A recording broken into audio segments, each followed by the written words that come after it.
I think we're live. We're not dead. That's a good thing. Everyone thinks because you're a zombie, you don't know good coffee. Well, they're wrong. There's only one brew that gets my seal of approval. Deadly Grounds coffee is my guilty pleasure. The aroma is so intoxicating. It brings all of my neighbors out of the woodwork. Deadly Grounds coffee. Coffee to die for and zombie approved. It's good to get a little deadly. Use the front door! Oh, they're so disgusting.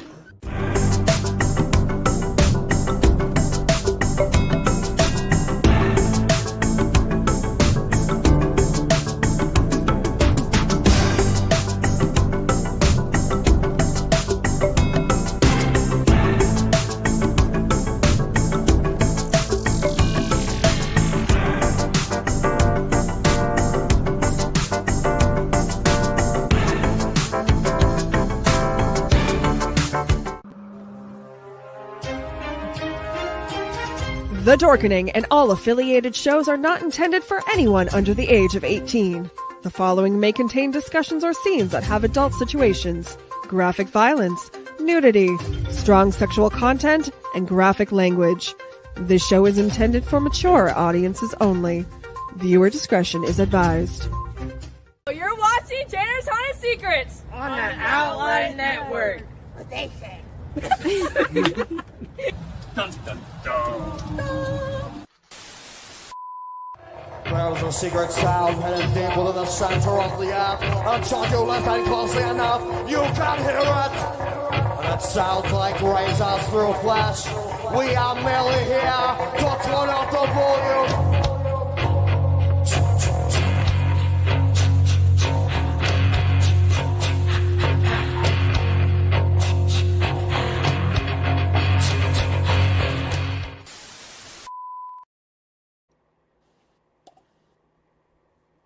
2 seconds.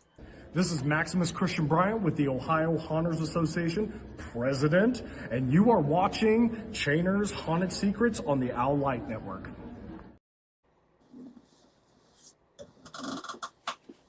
Hello.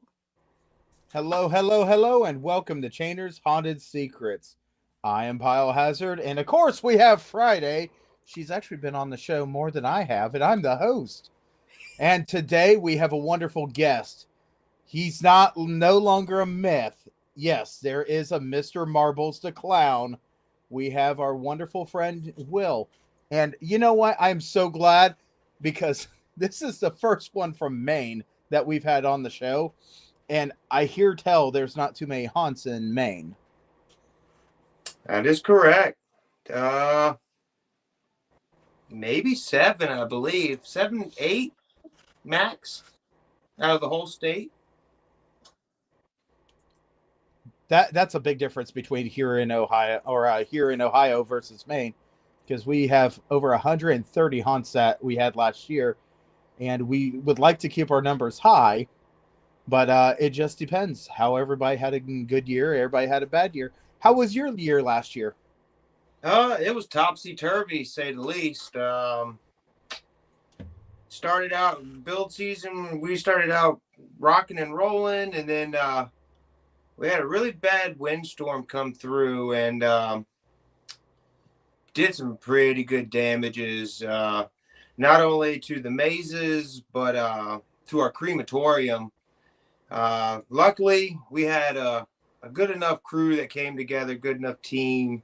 We all just pitched in every which way possible and got all the walls put back together, all the flats put back together, all the seams back together just in time for opening night.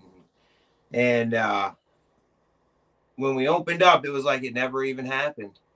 It was the most amazingest feeling in the world, you know, to go from pure chaos to putting on one of the best haunts there is in the state of Maine. We've been ranked number 1 haunt for about 2, maybe 3 years now. I haven't heard any results yet from this past season, but the last 2 we've been number 1. So if anybody from Maine watches your show and sees us, has been to the haunt, we gladly appreciate it. Or even anywhere, if you've been, let us know if you've been from, Ohio or Florida, Oklahoma, anywhere. We'd love to know. That just lets us feel great about ourselves, saying, hey, we get out there, even though we're in this little small state and we're out in the middle of nowhere. It's just a great feeling to see people that can come together from chaos and make a show happen. So That's absolutely a wonderful thing to hear, because I as a haunt owner, I know when Mother Nature wants to teach you a lesson, she hits you pretty hard, and you always rely on those people to come out of the woodwork and say, hey, I'm going to come out here. And then just to have a wonderful following of people seeing what you did and wanting to come through, it's always a great feeling. I absolutely know how you feel. When I think of Maine, it's not haunted houses. I do think of a whole bunch of trees and this and that. I mean, tell me about what your area's like here.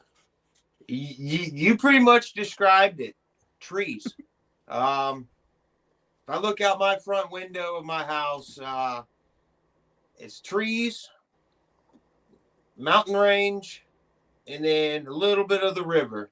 And then right behind my house is a rock face, pretty much the beginning of a mountain. So it's trees and rocks, a lot of mosquitoes. You can sometimes expect snow while your kids are trick-or-treating.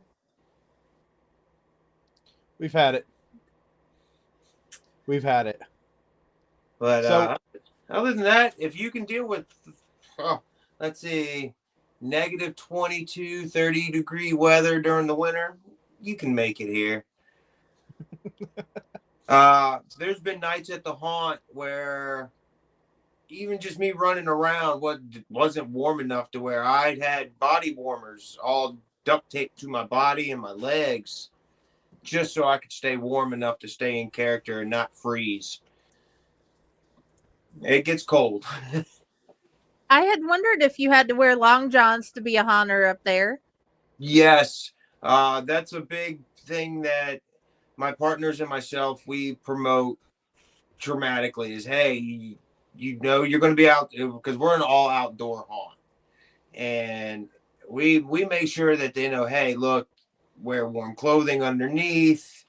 You need body warmers, hand warmers, toe warmers. We got you. We don't want our haunters to get sick at all. right. So we typically, once we call for all of our roll calls and everything, we start telling them, hey, look, start taking your vitamin C's and drink your OJ and get yourself ready, because it's going to be a lot, especially with you screaming and hollering.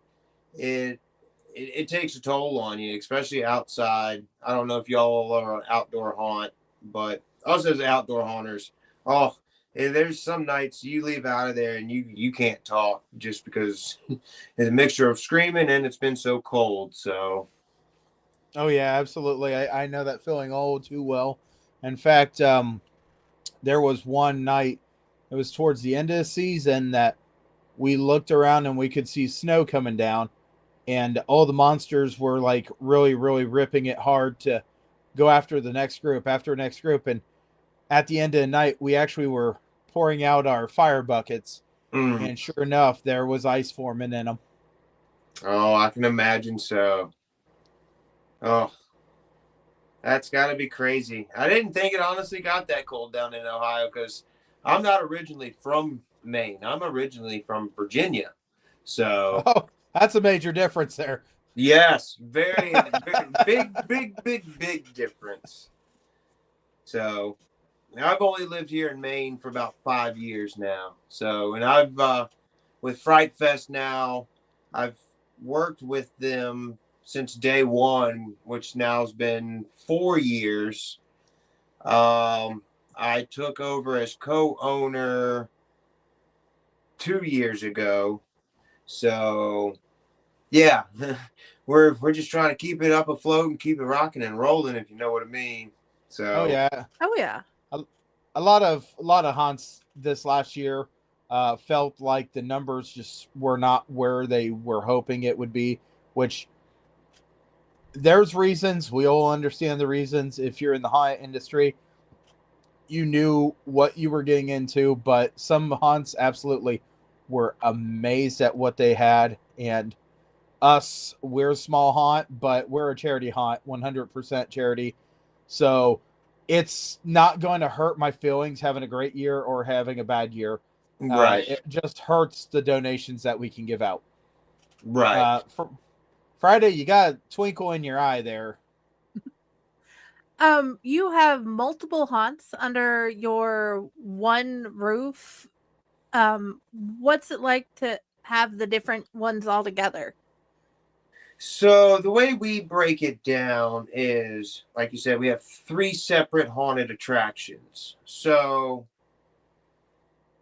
for instance, like with the maze, which is Marbles' Maze of Mayhem, that sets over here, and it gives, and then we have, you know, exhibition shows like fire breathers and, you know, live entertainment like bands that come out and play. We have like carnival games for the kids and vendors and food, you know, just something for a little bit of everybody to do. So it's not too overwhelming with the haunt sense, because there are those people that do bring children. We also look at it as, you get for instance, you go to you're standing in line for an hour, 2 hours to get into one haunt.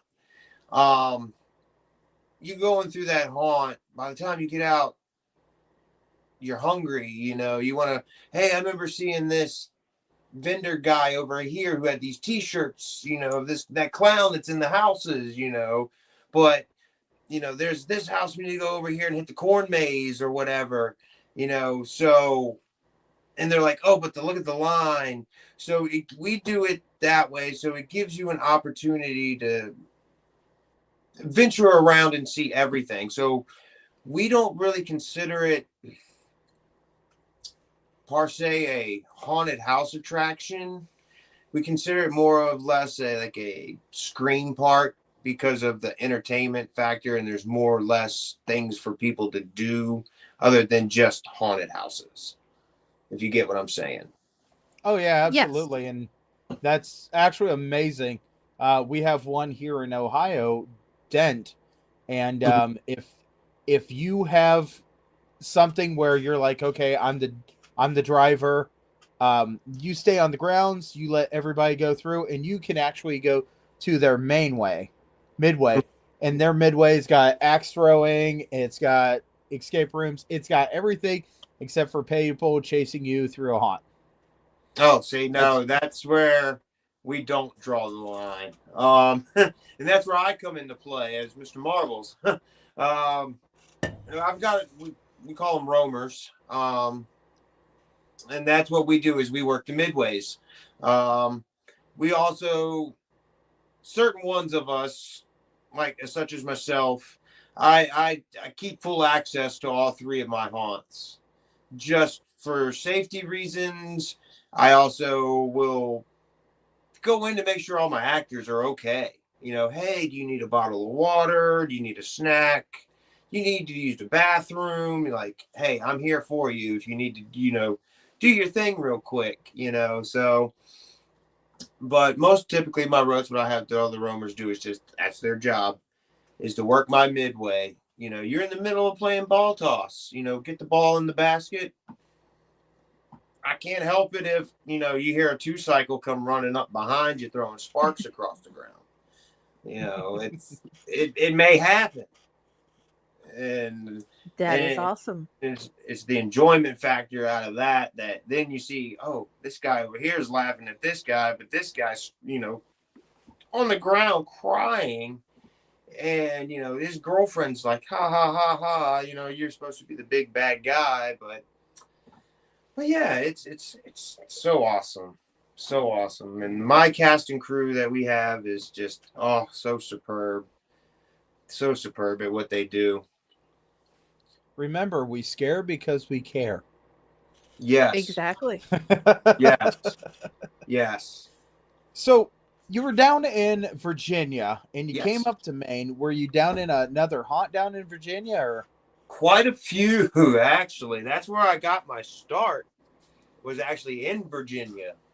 I actually started out, I was in high school and was just volunteered to go do a charity haunt through one of the classes I was in. And it just so happened one of my best friends growing up, it was his family that did it. So of course, my parents were kind of leery about it because I grew up in a church setting, a very strong church setting. So haunted houses really weren't a thing. I convinced her to let me go, and I got hooked instantly. Till this day, I'll never ever forget it. All I had on was just an old BDU camouflage jacket and this mask that looked like a melted man. And I laid up in the garden fence with my hands tucked up in the fence, and they had like a little cemetery scene set up. And when the customers would walk through and I'd wait, it's about 3-4 of them got in there, and I'd let them have it. I'd act like I'm getting electrocuted. I'd finally get up and just take off running after him to get him to go into the haunt itself. And I was hooked instantly. And from there, I know in Ohio, y'all have King's Island. In Virginia, we had King's Dominion, which Paramount had owned at the time. Same as King's Island. Yeah, King's Island. Okay. Well, when Paramount had owned them, I worked for them, and I began to work with them in their haunt scenes, and I picked up a lot from there. And from there, I went from just help building sets to just setting, and acting in a room. And then I worked my way out of those rooms, became a roamer and a slider. I'll tell you, being a slider takes a toll on your body. It's rough. But I loved it. And then from there, I went to another haunt out in Ashland Berry Farm. And from there, let's see, I went to Red Vein, I think is what it was called at the time. I believe they changed the name of it. But I don't like to speak ill will on certain haunts. So I typically kind of just leave them alone. Because you do have them types in the industry. And we can get into that if you like, about certain things that you create or whatever, and people take away from you. But yeah, it's been a long ride. I've been doing this now 22 seasons, and I go by seasons and not years. Holy cow, that is amazing. He's got me beat by one season. My goal to retire out is to make it to Penhurst Asylum, at least one season, and that's it. I'm done. I'll stay in the backdrop, but acting wise, I've only got a couple more years left in the tank, I think. So at least acting wise, creating and building, I could probably go for ages. Yeah, I'll tell you, I keep on thinking, man, I love haunting, but I'm not the same person I was when I started. So yes, we'll let the newer generation absolutely bust around. Yes, I actually have a little guy. Well, he's not little. He's a teenager. He's one of my clowns. He's actually the clown in the. I don't know if I sent you the video or the picture of the little clown with the chainsaw in the stroller. Yes, we got that picture. Yes. That's like my little protege. He's the guy that I'm going to pass my chainsaw down to. He's Nice. that kid that just you see that twinkle in his eye. Like every season, he's just goes crazy. And That's you beautiful. can see that he loves it so much, and he's passionate about what he does and how he scares. And I was just like, you know what? If when it comes to it, like you said, the next generation, and he's it. You know what I'm saying? And I told the ringmaster, I said, hey, so when that gas tank runs out on that 2-cycle, I said, he's going to be the one to refill it and keep it going. And I'm sticking to it because, that little man, that's my go-to guy. Yeah, I've absolutely had to train people, and when I've had to train them, it's like, yeah, I hope that you come back every single year, because as much as I love running my stuff, man, I am just tied up way too much with stuff, and my body just, I'm older. It lets me know. There's an alarm that goes off. Yes, that it is, and it's just like you funny you say that, because my partner's I told him, I was like, hey, I think I got one more year left in the tank for sliding, and they both looked at me and they're like, Will, you don't got it in your tank no more, buddy. It's done. It's over with. I'm like, oh, I got this. And then I went and looked at the knee pads and everything and online, and my knees instantly were just like, yeah, no, Will, don't make that mistake. You need to stay freestanding and running, and you're okay with. So, one of the things I want to point out to anyone that watches this episode now, tomorrow, next week, or anything, it is absolutely crucial that you absolutely make sure you listen to your body. If your body says, hey, I think I need to back off, then you need to back off.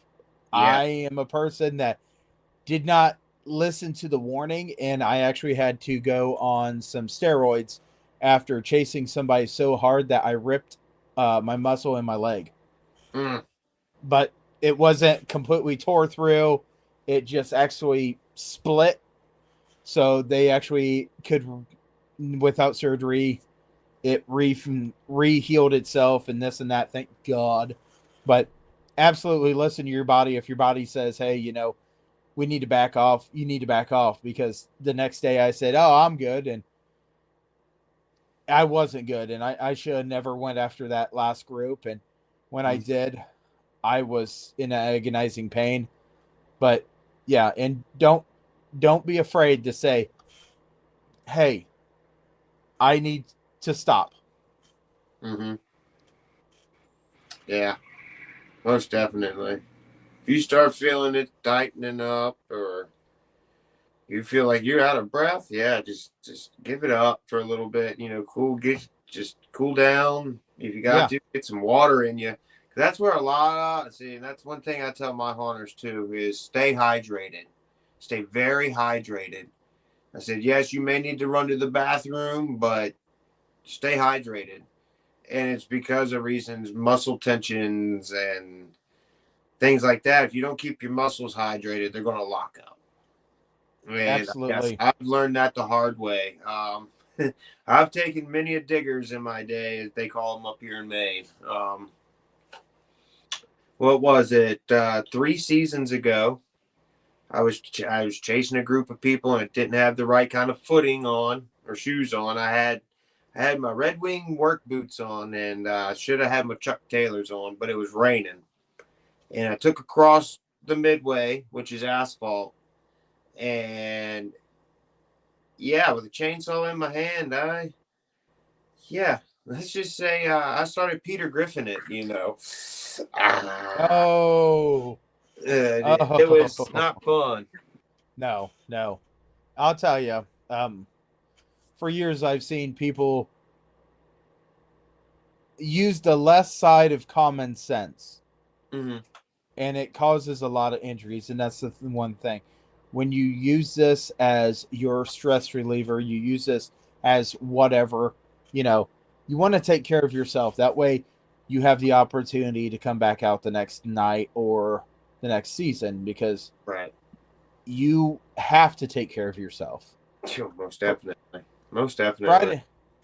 Friday, you got a little twinkle, or is that the microphone lighting up? I don't know. Both. You have went from being a haunter to owning or managing your haunt. I co-own. What? You co-own? Okay, you co-own, and you go through and you check on everybody and help manage everything. What has been the major difference in going from just haunter to co-owner and doing all the new responsibilities from co-owning? I could answer this. Complaints. Oh, it's a lot more to it. I mean, like all the way down to packing as well as unpacking your haunt. Yep. At the end of our season, when we tear down, we have a giant storage unit that you pretty much can almost pretty much fit a whole semi truck in. And then we've got two smaller units. The bigger unit we use for all of our flats. The more expensive animatronics, decorations, our front facades. The two other units that we have is more or less for the miscellaneous things the props that go throughout all the houses. But I wish we would have done this a couple of years back. We just started to because of this situation. We had they call it the 100-year flood. And a couple of years back, we had that happen. And we ended up losing a lot through our haunts because of the flooding. And we didn't have it inventoried. So we didn't, once everything settled and we went through everything, we're like, hey, where is this? Oh, well, we don't have it on a piece of paper. I don't know. Oh, well, I guess it's gone. So we couldn't take that to who we needed to take to get that taken care of. So we made it a big deal to inventory.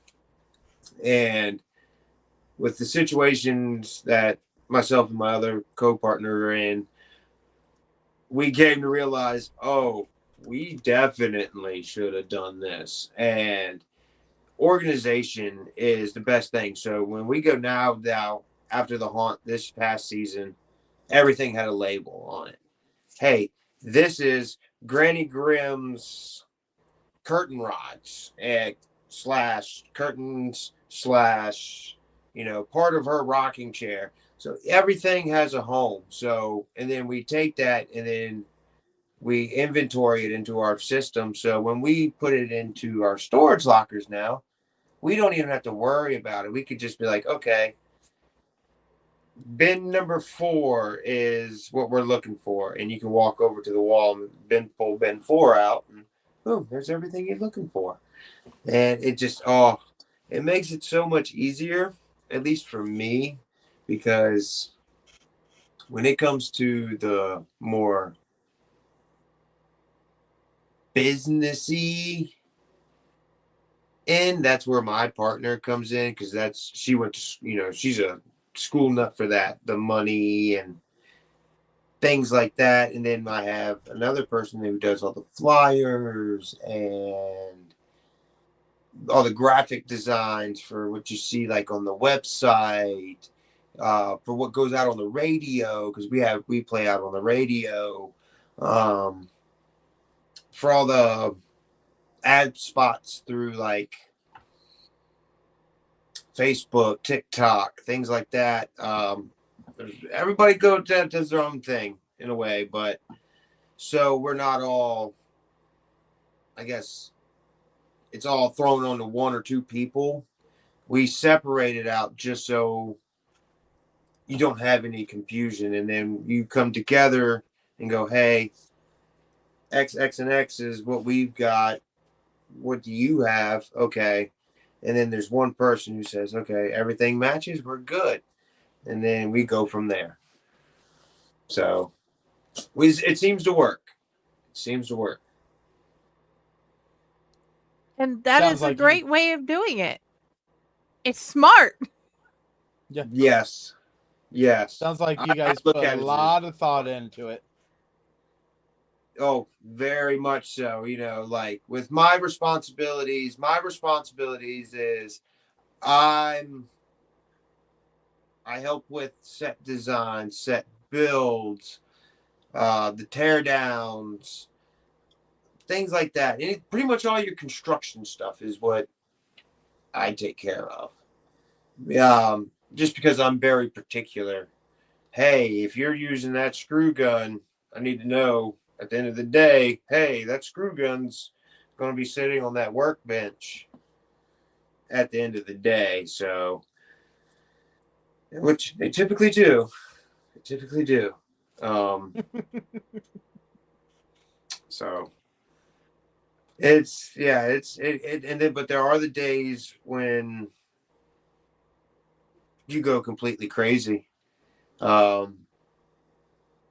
Because with us here in Maine, our weather changes every 5 minutes. So you could have a strong-willed kid or adult out there helping you hang flats or put bracing in or building the front facades, and they're perfectly fine. And then next day, hey, where's little Johnny? Oh, little Johnny's sick. He's got the flu. What? How's that happen? Oh, from being out here because the weather changes. Like, oh. So they start dropping like flies. And you get into a time crunch, and it's you, one, two other people, and you each got a screw gun, and you're just like, you know what? Let's go. And you will literally work from the time the sun comes up till the time the sun goes down. And by the end of the, it's too dark, and we're out there with floodlights on, and it's like, it's too cold. It's too cold. And then you get done, and you're just like, this is really all we got done. And, you feel like you're unaccomplished. But once it's all said and done and it's opening night and everything's in order, you're just like, how'd this happen? And it's just, yeah. It takes a lot of the stressing away when you realize at the end of it, oh, it's okay. Our baby's okay. Nothing's going to happen. And you kicked butt and got it done and made it amazing. We try. This past year, like I was saying earlier, a lot of haunts had it rough this year, and we roughly had about 3,700 participants. We're technically only this past haunt season. We kind of went out on a whim a little going into November for the first time. We typically are only open like the last 2 weekends of October. And we do Friday, Saturday, normal, and then Friday, Saturday, normal, and then a Sunday, we do what's called a blackout night. And a blackout night is where we cut all the power off to the haunts, except for anything animatronic, air-driven. Those we keep running. Also, a few little stage lights just to help with guiding, because we follow ADA rules. So, at least somebody who's in a wheelchair can still enjoy the haunt. On blackout night, we take just a glow stick, break it in half, and we give it to your group and pretty much tell you the best of luck and send you into the houses. So, this past haunt, like I said, we went into November and we called it November or Halloween Hangover, just to test the waters. It was more or less of like Halloween threw up on top of like haunt / Christmas. So we had a decent turnout, but it wasn't the turnout we were hoping for. But we're like, it's our first year doing this. It's trial and error. So hopefully this year we can maybe go bigger and badder for that part, because that's what I'm looking forward to the most, is talking them into like, hey, let's really take over Thanksgiving and Christmas this year, and scare the crap out of some people. So that was actually going to be one of my questions. If you guys were going to, or if you guys have done any out of traditional season haunting. I know on Saturday I will be going to a haunted house here in Ohio that is a Terror Factory, or a Factory of Terror. Factory of Terror, yes. In Canton, Ohio, and I'm looking forward to going there, and that's was one of the things. I know we don't. I know Hell's Dungeon, which is one of the haunts that are part of the Allight Network. They are going to be having their Easter special. Do you guys do anything other than Halloween, or? Right now, no. There's only one haunt up here that does a more all year haunt, I guess, per se, season or holiday haunts. Right. That's just because a lot of the haunts up here are on a lot of farmland, and a lot of the farmlands that they use. Granted, it would be a perfect thing for a lot of them because they're apple orchards and pumpkin patches and things like that. You would think, let's run a haunt all year, but yeah, there's only like one or two up here, I believe, that go all year. Us, we were the third that I knew of that actually went into November. Our big rival competition haunt, no, they didn't even do anything. Like I said, we only did it just for trial and error. I did go check out the other haunt though. The ringmaster and I did, and it was for Christmas, and oh wow. Wow, yeah.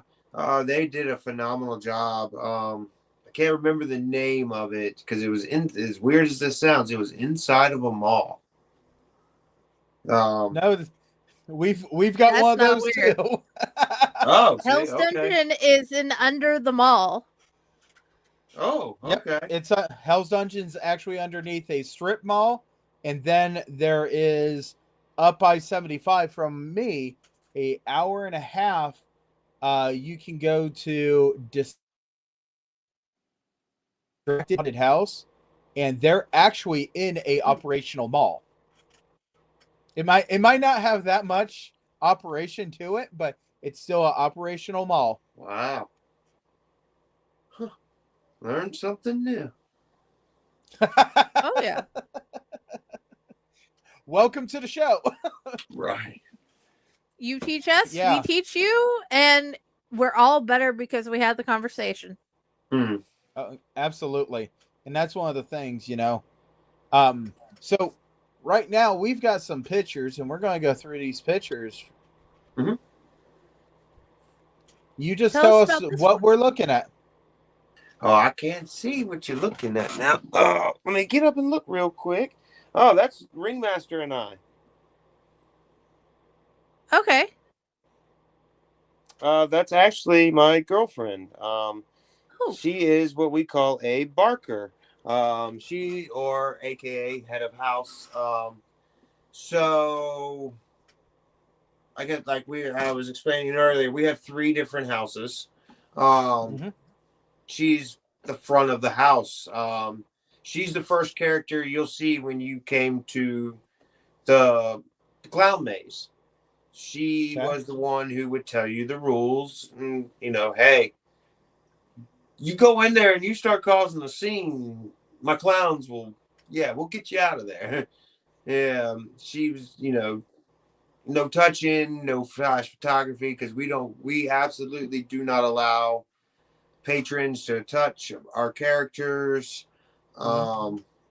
take any kind of photography in there, videography, anything like that. It's just to preserve the haunt. Reason we do that, we do now, I'm not saying we don't allow it, because we do have certain people who call ahead of time or email us ahead of time and be like, hey, I'm with so and such group and we're coming through. Is there any possible way we can do like an interview or things like that about y'all's haunt? Yeah, not a problem. We have a big YouTuber guy that just came, and for Maine, he's a big YouTube kid here in Maine. Mount Blue News.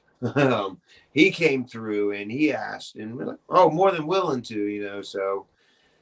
But for the most, no flash photography and things like that. Now it's her job is to that, as well as if there is, we have with now another head of house who's pretty much the head character in the house. And besides being that, they're the person that if somebody like myself or that has a walkie-talkie or whatever, the actors inside can come to, and then they would go get her, and then she would make the call to whoever she needs to call to deal with whatever the situation may be, whether it be a physical altercation, a verbal altercation, a medical altercation. We have ways of communicating, and that's what she's there for the most. That and the crowd control. She makes sure that the people just don't go barging through the house. That is awesome. Yes. And then there's her, the ringmaster. We haven't given the other 2. Well, we got Granny. She's phenomenal. She's Granny Grimm's head of house, or Barker. And then there's Miss Amber. We haven't given her character a name yet. She's actually one of our top makeup artists. But she's kind of like this English lady, but she doesn't have a name, so we just call her No Name for now. Awesome. Yeah, but they're all phenomenal at their job and what they do. And there's nights where there's been lines. Each house has an hour and a half line, and she's the one who they are the ones who have to control it at all times for the most, because I'm on the midway acting and have goofing off and whatever you call it, and we're just strategically placed though, like with my roamers that have walkie-talkies. If you're like a fairy tale character, I'm going to kind of keep you down near Granny Grimm's house. And, if you're more or less like a corpse or a doctor or a priest, I'm going to keep you more, or a nun, I'm going to keep you more towards our crematorium. And then, of course, your clowns down near the clown house. And we do that just for safety precautions. But yeah, like I said, she's the one who makes all the calls for the most. Even though, I'm in charge, she's in charge. And then we got a picture. It looks like you giving the peace sign. Oh, yeah. So that was when we were promoting at the Farmington Fair. We had a booth there just to promote the haunt and whatever. And there was this professional photographer lady came through, and she said, "Hey, Mr. Marbles, you know, because when I'm out there, I'm not Will. Besides people at the table, but 9 times out of 10, they till this day, I could be just like this. And hey, Marbles, and it's just like, hey, but yeah, no, she stopped me and goes, "Hey, I'm a professional photographer. Is there, you know, I know your partner, Darlene. Is there any way I can take a photo?" And I was like, "Oh, of course, sweetheart. You know, take as many as you want." And that's the one she wanted me to pose as. And I said, "All right, you got it." And and she made it look amazing. Yes, she did. Yeah, and then we got one that looks like you're above everybody with a bright blue, beautiful light. Yes, so that is what we call, that's the front of the clown maze. That's the armory. That's all handcrafted, hand painted. Everything on that has been 100% free-handedly designed. That's actually me on top of the haunt itself. Just playing with the crowd, I guess you'd say. I get up there, I'll get up on top. I'm just one of them weirdos. I like to climb. And I get up there just to entertain the lines, especially when they get long. It also gives the people who are there to take pictures. Because Marbles is like, he's the poster boy child for Farmington Fright Fest. Oh. A lot of the posters, advertisement, you'll see Mr. Marbles on it. So when I get up there, people already know who I am. People have like my merchandise and things like that. It's just entertainment. I get up there to make them laugh, you know. I'll get up there and I'll start heckling the crowd.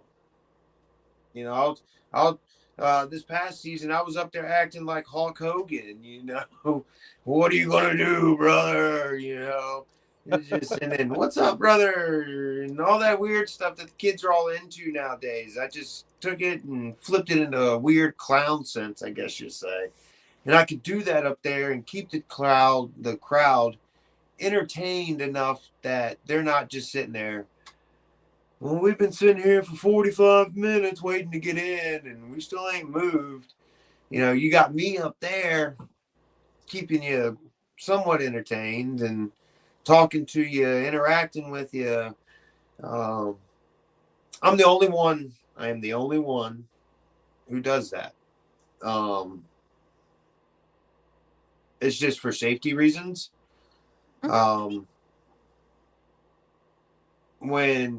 If you're, the way that is actually built, I got a catwalk on the back side of that flat. Now there's it's actually 4 flats that made it to look like 2. So behind it, I have my A-frames that are holding that whole flat into place. So, and then behind that, I have my catwalk, and I have it raised up enough to where I can walk across it so it looks, with that light, the way it sits, the way I walk across it, it looks like I'm walking across that awning for the armory, but I'm not.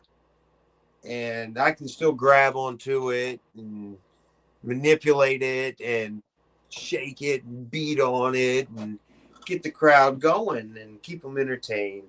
That one was a good night. That one was the night we had, I think it was 1,100 people there. Wow. Epic. And yeah, we're only open from 7 to 10. Wow. We typically will push everybody, last person through. If you paid us to be scared, we will stay there until the last person leaves to scare the ever living poop out of you. Right. Now we We've got been there. There's been one night I didn't leave out of the parking lot until 1:30. Yeah. Jeez. Yeah. I remember those nights, just not my haunt, but Yeah. at previous haunts, I remember those nights. Yeah. Now we've got a picture of you and two people. Oh yeah, fans. That's some of the fans, some of my big time fans. As weird as it sounds, I never ever thought that Mr. Marbles the clown would take off as well as he did. Versus a lot of some of the clowns that I have portrayed in the past. And a reason why I don't have photos is because, like I said, other haunts and situations take things for granted and take things from people. But yeah, no, I honestly didn't think Mr. Marbles would take off the way that he did. And so many people throughout the years now, hey, can I have photos? Hey, Mr. Marbles, will you sign this? Like, I've been asked to sign a baby's head. Like, what? Okay, yeah. I've signed some stuff before, but at no point have I ever come close to here, sign my child. Yeah, that one threw me for a loop. Bet you won't do it. I didn't do it. No, I couldn't. I looked at the mom and I said, I'm sorry, I can't do that to your child. I was like, I'll sign their onesie, but I can't sign their head. And that also, again, kind of with the whole no photos during the haunt thing. Me personally, if I'm out strolling around, roaming around, as we call it, I encourage it. I encourage you to take photos. I encourage you to take photos of anything and everything outside of that house. I want you to blow it up all over social media. Hey, look at these 12-foot, skeletons, or here's Farmington Fright Fest with all of anything, everything. It helps us in the long run. Me, like I said, I encourage people to take photos with me and my other Roman characters. For a little while we had a guy, he's getting ready to have a baby, so he's kind of been in a rough situation too. But he went by the grave digger, and he just carried around. He looked like a dude that just looked like kind of like Beetlejuice in a way, but just kind of just dead. But he was a grave digger. He dug that, and it was funny is everybody called him the grave digger, but I called him the ditch digger. That was just because he called me grease paint, and that was just our little tit for tat, I guess you'd call it. And it'd be every so often we'd, brush shoulders against each other and turn around, and next thing you know it, he's got his shovel and I got my chainsaw, and we're fighting one another right in the middle of the crowd, like a wrestling match. Right. And we just kept it going. So, and like I said, we encourage photos. And you take that and you're like, hey, look what these guys are doing out here. It's so awesome. Right. So yeah. The next picture is it looks like you're like laying down. Let me see real quick. Let me see which one this is. Oh, so this kind of goes back to a question you asked earlier about if we ever did a haunt outside of a haunt season. That photo was taken at an event called Maine's Odd and Unusual Show. That one was, and what that is, It was like an oddity show. The stuff that you find in like formaldehyde jars, taxiderm stuff. all the weird stuff that you typically don't see like at your mall.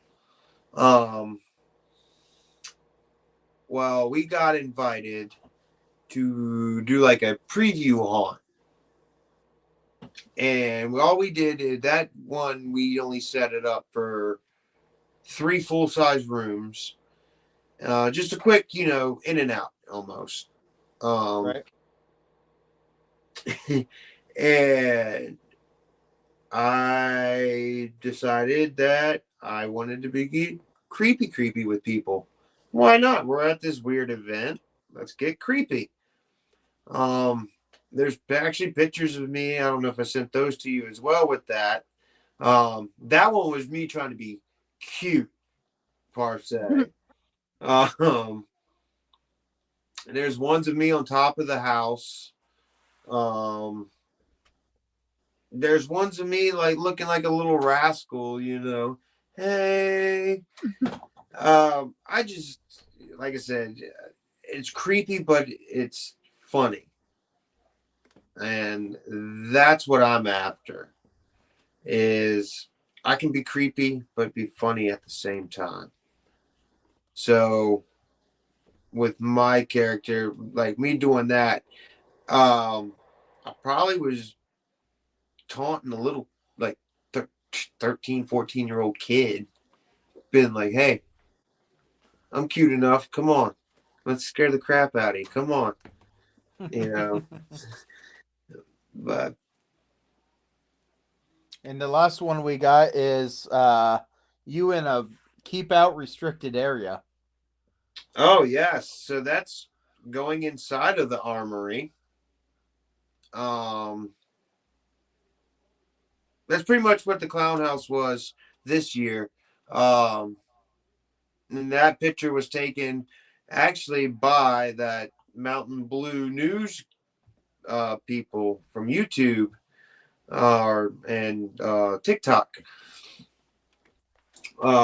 They actually took that picture, and it was when they were first coming into the haunt, and I was on that catwalk, and I don't know. They just had another just phenomenal shot of Mr. Marbles, I guess. Yeah, it's actually one of my favorite photos. That's actually probably going to end up on the wall with the rest of all my other photos and fan photos and fan art. Big collector, there's people who've made replica nutcrackers of Mr. Marbles, like the Christmas nutcrackers. I have one that looks just like Mr. Marbles the Clown. That's awesome. Drawings. I even have a Mr. Marbles spirit board, or Ouija board, however you like to say it. Yeah, I've just, like I said, killer fans, and it's been a great ride with it too. I can't say to anybody not to try it, because once you get that little bit of, as I call it, the bite. Once you get that bite, that's it. The ringmaster, take her for instance. I brought her out there just to help me build. And my partners and I, we were talking one afternoon, and we're like, hey, the way we're building these now, we're going to have to do something different with how we're going to let people in. I was like, hey, why don't we throw her in front of the house? She, like, yeah, well, sounds like a good idea. Well, what do we do? Give her a ringmaster outfit. Let her have at it. And at first she was like, oh, I don't know. And then by the second weekend, she would not, I swear. And at first it was cute, because I do it, but it got to the point that's all she talked about. Hey, we going? When are we leaving? When are we going? When are we going? When are we going? And, it's a bite. You're like, yep, you got the bite.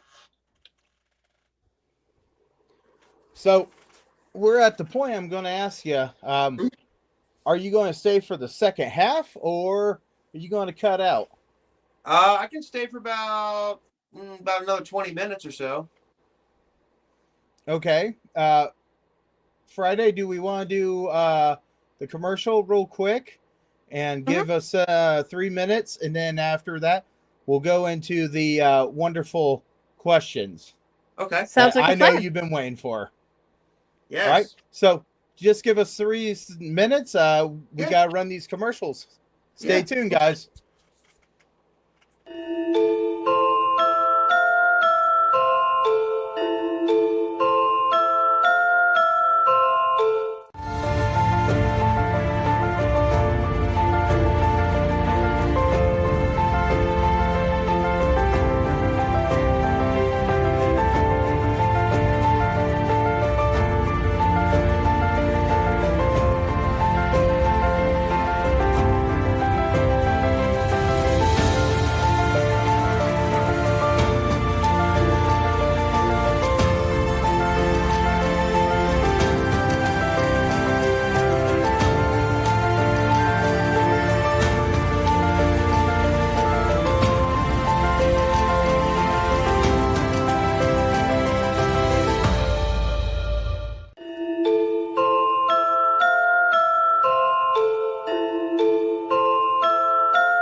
Greetings and shabebans. We are the Retro Reductopus Cephala Podcast, a long-form bi-weekly show that celebrates all the things that made growing up awesome. Yeah, that sounds good, but I don't know what all those words mean. I think what Parasite Steve's trying to say is that on Retro Reductopus, we explore a range of retro goodness, from toys, video games, and movies, to cartoons, and even snacks and school lunches. Oh. And we do it all with a positive spin, a slew of killer guests, and some very adult language. And you know what else is cool? No. This crazy show is part of the Door King Podcast Network with new episodes every Tentacle Tuesday. What's that? And if waiting 2 weeks for a new episode gives you a sad, know that we drop bonus episodes all the time, like the off-format Crow's Nest and an interview series we call The Brig.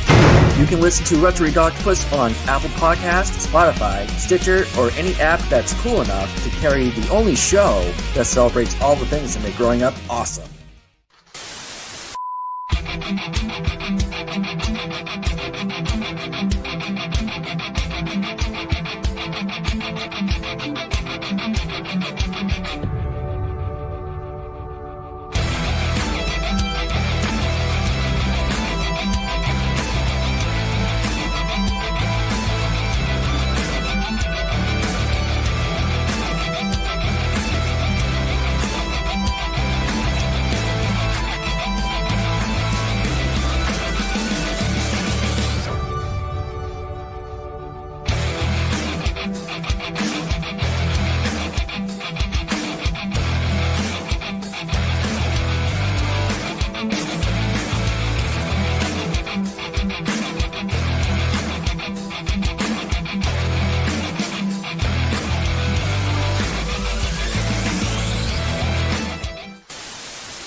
Hey, look, we're back, and we're getting people put back in place here. So, we have a segment as soon as Friday gets back that we have some questions for you. I'm here. I just don't know about the picture. Other than this one. It was a TW picture. Oh, the TW picture. I will explain that here in a sec. We'll go ahead and do this segment here, and let me go ahead and do these questions, and I'll start working on the TW.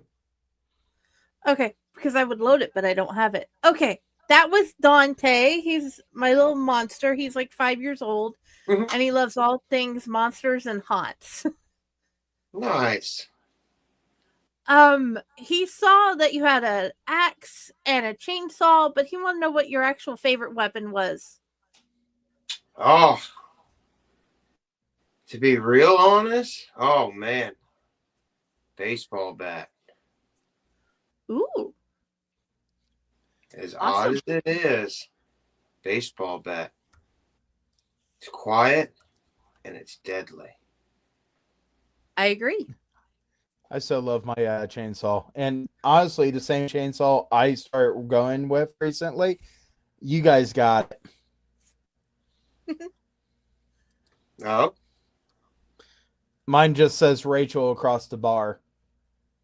Yeah, mine doesn't have a name. Well, she does have a name. Her name is Sawzy Q. But yeah, she's not tattooed with it yet. Okay. And then What's let's your see. favorite? Oh, and then I do have the Uga 3000. Ooh. It's just a big Aruga horn air gun I made. But yeah, baseball bat, softball bat. Good choice. What's your favorite toy? My favorite toy. Oh, that Mr. Marbles keeps on him. Well, it could be a toy that Mr. Marbles has at home in his bed or on a shelf that he plays with at any point. It's his yo-yo. Yo-yo? His yo-yo. He likes his Duncan yo-yos. Okay. Loving Mr. Marbles. That is awesome.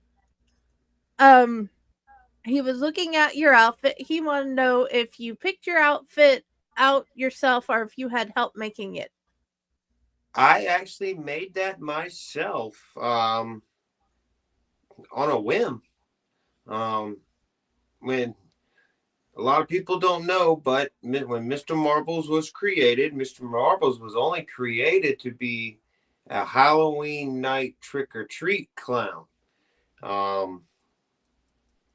And yeah, so Mr. Marbles' outfit was actually made by himself, by me.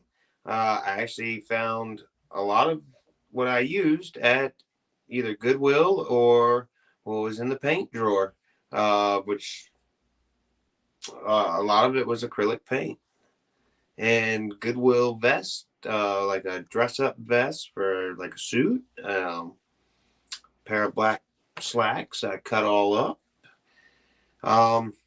The chains, the chains actually came from a hardware store. They are real chains. It's about another 5 pounds that hangs off my back. But yes, those are real chains. The socks, I forgot where. Oh, a little party shop. And then I wear my Converses, my Chuck Taylors, which you can't ever go wrong with. Oh, never. Even Grandpa agrees you can't ever go wrong with those. The hard part was finding size 18s. Oh, yeah, that's a rough one. Maybe online. Yeah. There wasn't an online when he was alive, so we had to go in the middle of Georgia. Oh, wow. Wow. So, yeah. Okay. His next question was, he saw that you had different props that you were playing with. He asked if you made your props for your area, or you made any of them. I do. That's one of the things I actually like to do, is build sets and props and all that. So Mr. Marbles' little sets that he has for TikTok are actually just wood pallets. Everything else, yes, all hand painted. It's all just, you can always just let your imagination run free when it comes to a haunt or a room in a haunt, if you get what I'm saying. Yeah. So, yes, have fun with it. If you want to go dark and creepy, go dark and creepy. You want to go bright colors like Mr. Marbles and bright, everything.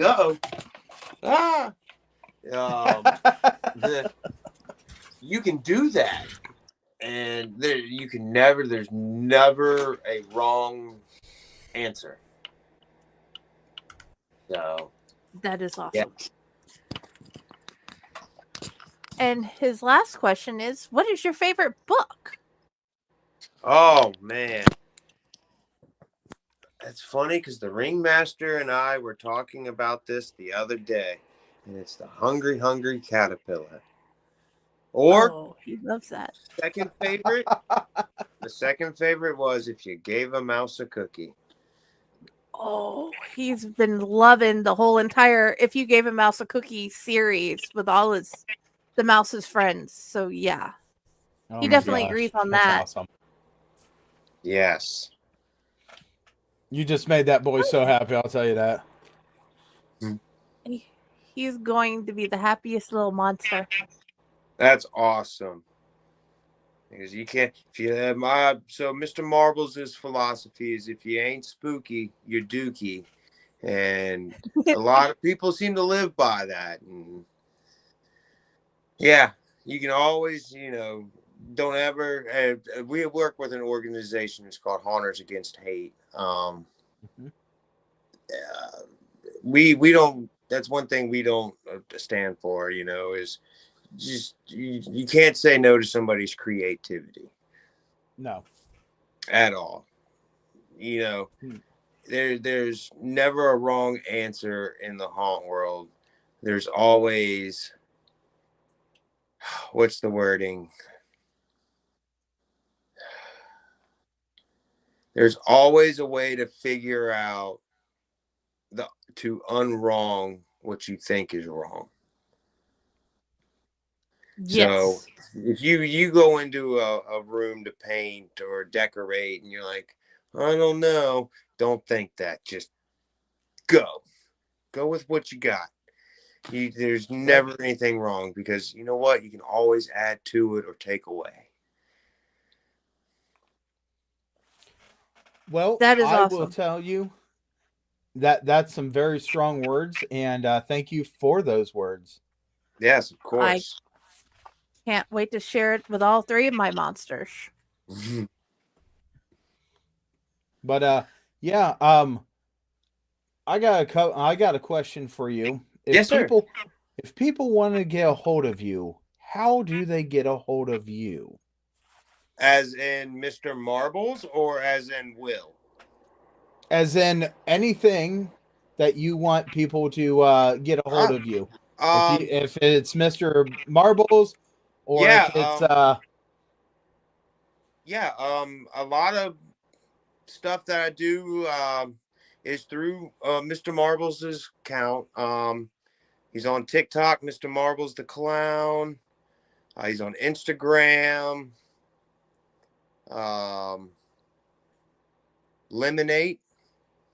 And then you can follow us all through Farmington Fright Fest, Emmy Fright Fest. There's like I said, website. We have TikTok, Instagram, all that. No Twitter. Well, we don't do the Twitter thing or X or whatever they call it now. Well, it's absolutely been a wonderful pleasure having you on the show. It's been an honor and pleasure as well. Thank you for having me. Any updates that you guys have, please feel free to email us. Yes, and get a hold of us. That way, we want to see what you guys keep on doing. I know a lot of haunts have been trying new things because it just seems like if we don't evolve, we're going to fossilize very quickly. Very quickly. And speaking on that, Fright Fest will be at the East Coast Haunters Convention in Pennsylvania at the end of April. So we'll be there. That's awesome. Yeah. So if you're watching this and you see me, feel free to stop by, say hello. I've got questions. Feel free to ask. Me, Darlene, and Jess, we're all open books when it comes to this. We've been doing this for far, far too long. And like you said, we want to keep it going. And absolutely. And going to these conventions and seeing the newer things, it's kind of a culture shock for me, just because I'm old school, just the basic old, I'm used to the old ghost on the string, the old glow in the dark buckets from McDonald's, so like you said, times change and evolve, and now I'm getting into the animatronics and like, oh, these things actually can scare people, you know, and it's only given off by air. What? Yeah, it's There's give them what they say. electric animatronics, air animatronics, and there is actually one that is a hydraulic animatronic. And I've got to see a little information about that recently, and it's just something that's such a massive thing that you need hydraulics is incredible. But you know, there's a lot of things at these shows. You got Transworld that we're going to be talking about here shortly, and then we have the East Coast, and then we have the Midwest Hunters Convention. And then on top of that, you also have Texas Hunters Convention, which that is another one that's kind of fairly new, but still they're showing up a lot and they're showing exactly why they're there. Yes. And I know there's some folks that you know as well as I do that'll definitely be to the one in Texas. So. Yep, I would love to go to Texas. It's just not going to be this year. I want to go to the East Coast. It's just not going to be this year. This year I chose to go to Transworld, and it's going to be the only one I go to. But next year it might be Transworld along with East Coast, because I've not been to East Coast, and I also want to get down to Texas because I've got a lot of friends that want to see me down in Texas. Yeah. Isn't that right, Friday? Oh, yeah. Friday's definitely one of them. And the East Coast Hunters Convention, they usually do stuff with Penhurst Asylum and a couple other big named haunts in Pennsylvania. So it's going to be hopefully a good turnout this year. Absolutely. I would love to hear about it. Yeah, I'll definitely take a bunch of pictures or whatnot and send them down to you. Let me get let me pop a question at you, and you don't have to answer this right now. Just let me know. If your crew is going to go to East Coast, and you guys get some photos and this and that, would you like to come back on the show and possibly talk about what you've seen? Sure, we can definitely set that up. Absolutely. That's what I'm going to go, and we'll get in touch with you as soon as we get some of these shows, and we'll go ahead and start doing our schedule around that time for this. All right. Yeah, it sounds awesome. It's been a pleasure. Like I said, you're more than welcome to stay tuned and stay with us. But we're going to start getting into Transworld because, boy, it's a heck of a show. It's 4 days long, and make sure you get your blinders on, because you will get sensory overload very quickly at this thing. Yes, and thank you again for having me on your show this evening. Gladly appreciate it, very, very much so. Thank you for telling us about you and your haunt, because that was awesome learning. Of course, absolutely. Yes. Feel free, if you got any questions about anything, feel free to reach out. If you have any haunts around you that think that they would like to get a hold of us, let them know, and we'll see if we can get them on the schedule too. All right, we'll do. So, right now, if you want to take off, we say goodbye to you, but we're going to start talking about Transworld. Y'all have a good evening. Stay spooky. Oh, absolutely. You too. So we are going to get into Transworld now, and oh my gosh, I'm excited about this because this was my first time going to Transworld, and this year we were absolutely also talking to a lot of people, but this year was 20 years of Froggy Fog, which is awesome. Okay. And when you got a cake like that, you know it's got to be awesome, right? Well, the cake, it actually has 20 on it, but could it be better? Yeah, they were bringing out cupcakes. Oh wow. Every day they had different cupcakes. I had to watch my sugar, so me and cupcakes did not get along. But yeah, they were giving out cupcakes. If you go to a thing and you see Froggy Fog, usually they have different things for you guys to get out. There's Froggy Fog cups, but they absolutely were showing off some of the best machinery on the market. And Froggy Fog absolutely, it's got anything from bubbles with fog in it to massive fog machines, small fog machines. They have their own line of Froggy Fog, and they also have I want to say that they have yeah, they do. They have cold low laying fog. And in one of these videos, you'll actually get to see the dark room. I don't know if we'll show that today or when, but the dark room actually had 3 types of fog. One just shot straight up and it looked like a volcano erupting. One was more of a fill up the area fog, and one was a fog that came out of a cauldron and bubbled over and went straight down. Awesome. So this right here, not the best quality picture, but this is Ethan, and Ethan's got our card. Ethan has moved from one haunt to another recently. He's actually one of the people that actually makes some of the stuff for his haunt. And as soon as we can get him on the schedule, I would love to have that. I'm also supposed to go to Pennsylvania to go see Ethan. Boy, he's one person on TikTok I was glued to, but to be able to meet him in person was an absolute treat. And but he's absolutely a great friend to have now. Awesome. So this is Sinister Signs, and Sinister Signs is from Ohio. And I'll tell you,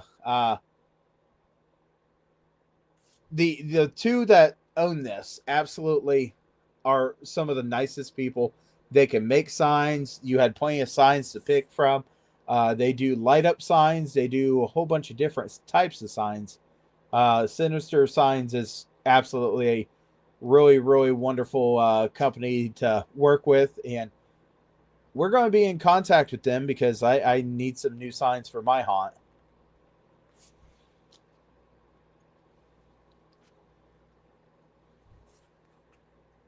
And this is a picture of the Trans World signs that are outside of this this convention hall. So Trans World actually has 3 shows in one. You pay for the ticket of one, and you get into all 3 of them. Sadly, some people didn't know that when they were purchasing the tickets. And if you came for one, you got into them all. And which is good for vendors, but there is a Christmas show that is there. There is a show that's for like your escape rooms, and then you had the Halloween show. And this is just some of the props that people were selling.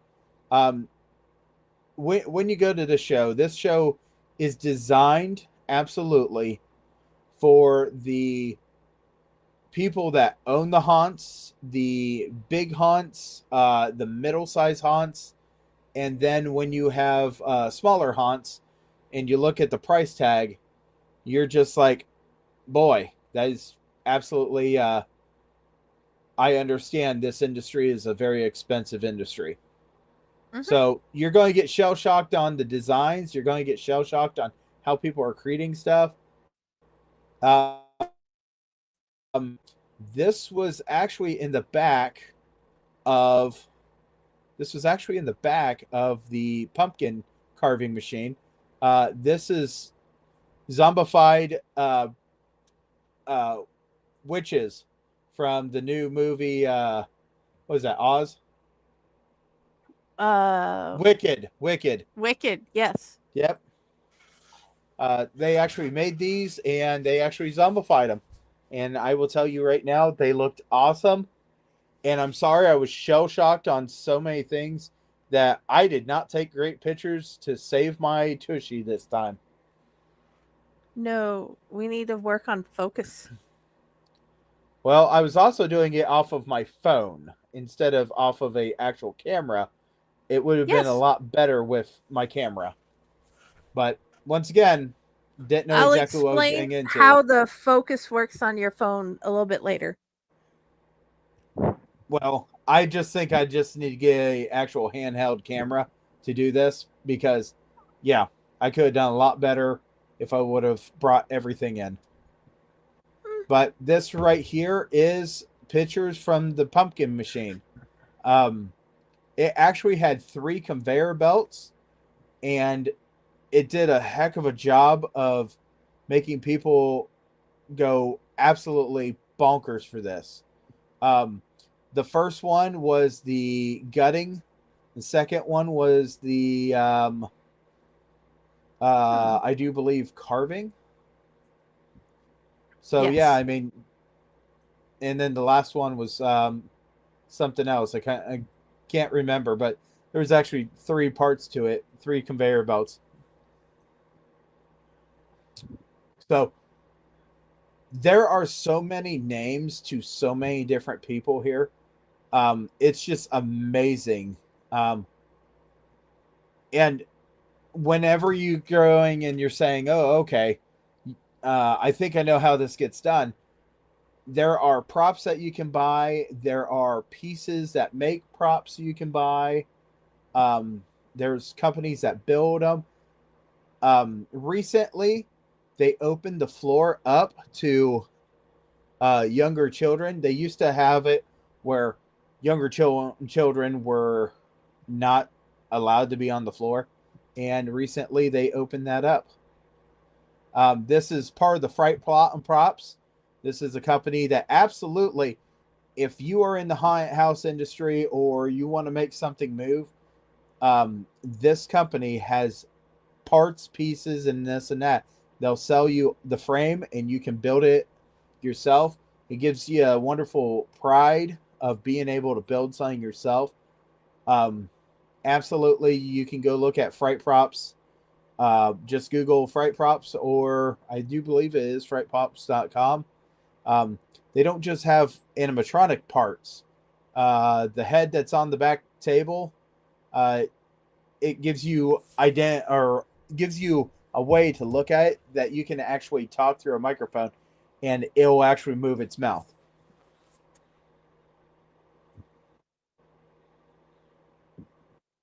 So, this is one of the haunted houses around our area here in Ohio. This is USS Nightmare. I can't wait to get them on the show, and trust me, I'm doing everything I can to get these guys on the show because this is USS Nightmare, and it is done on a boat that sits on the Ohio River. It does not sit there all the time. Once it's time to haunt, they put it in place. Once the haunt's done, they go ahead and they move it down the river, and you never get to see where it goes. So USS Nightmare, if you're ever watching, please look at that card and email us. These are some of the masks, and man, on my phone it looks a lot better. So I don't know if it's me sending it through everything through Facebook Messenger, but yeah, I don't know. Many different many different vendors had different masks, and they not only would have the masks sat out that way you could do it, they were also doing tutorials on how you blend our products, how you paint with our products, these prosthetics, use this, do that. As soon as somebody would get done with doing a prosthetic, they were told to go walk around, show it off, because You always want to drum up that business to have them come back through.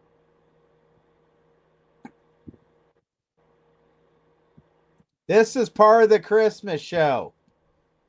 And I know it says Valentine's I love and this and that, but when you talk about Christmas lights, and boy, this picture is such a terrible picture to show any quality on this, but this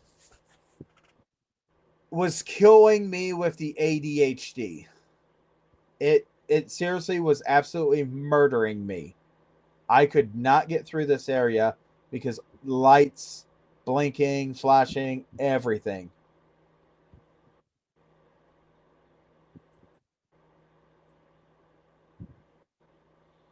All right.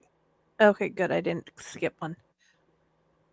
All right. So this is like I was talking about. This is one of the people that was actually painting people up. That way they could go through and they can really, really show off their skills. This is actually by Wicked Effects. Some of the parts here are from Wicked Effects. The downfall of doing these is when you have a business booth and you're doing it out of the business booth and you're using spray paint, like paint that goes and gets sprayed onto someone, airbrushing, it will go different places and you might not want it to. So, but this really was a wonderful job. It turned out very wonderful at the end.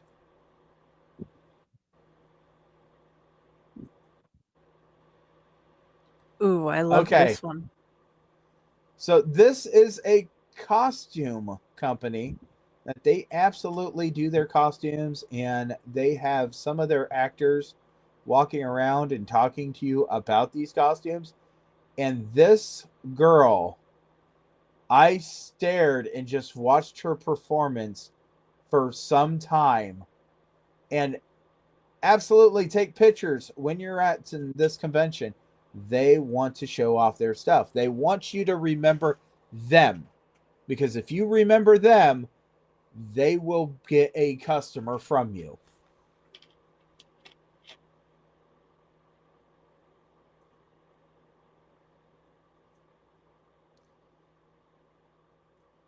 So this is just another one that, you know, hey, here's bits, here's pieces. We have little trays, we have this and that. It is all over. This is actually the one side of the picture that we were showing earlier with the one teacher with a pencil in her head. That is her in the back. Yes, it is. We found creepy creator.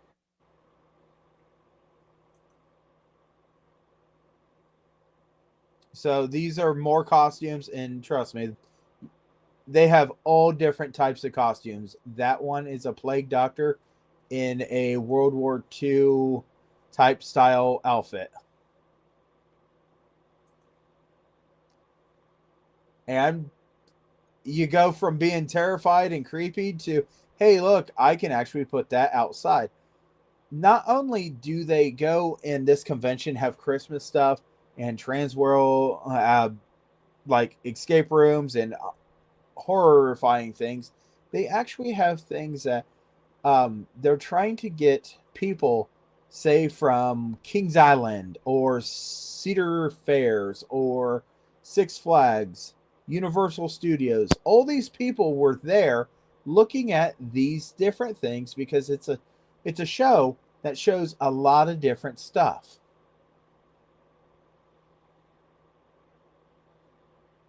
We all have seen, and if you haven't, where have you been? We've all seen the pumpkins lighting up and telling stories in Christmas and this and that, just decorating houses. These are those. They have them on display. They were doing music events and this and that. You get to sit there and you get to watch them. Once again, ADHD is not good in this section. Here's some more pictures of fright prop pictures. They absolutely bits, pieces, parts, cylinders, air systems, boo boxes. If you know what I'm talking about, fright props is something you probably have heard of.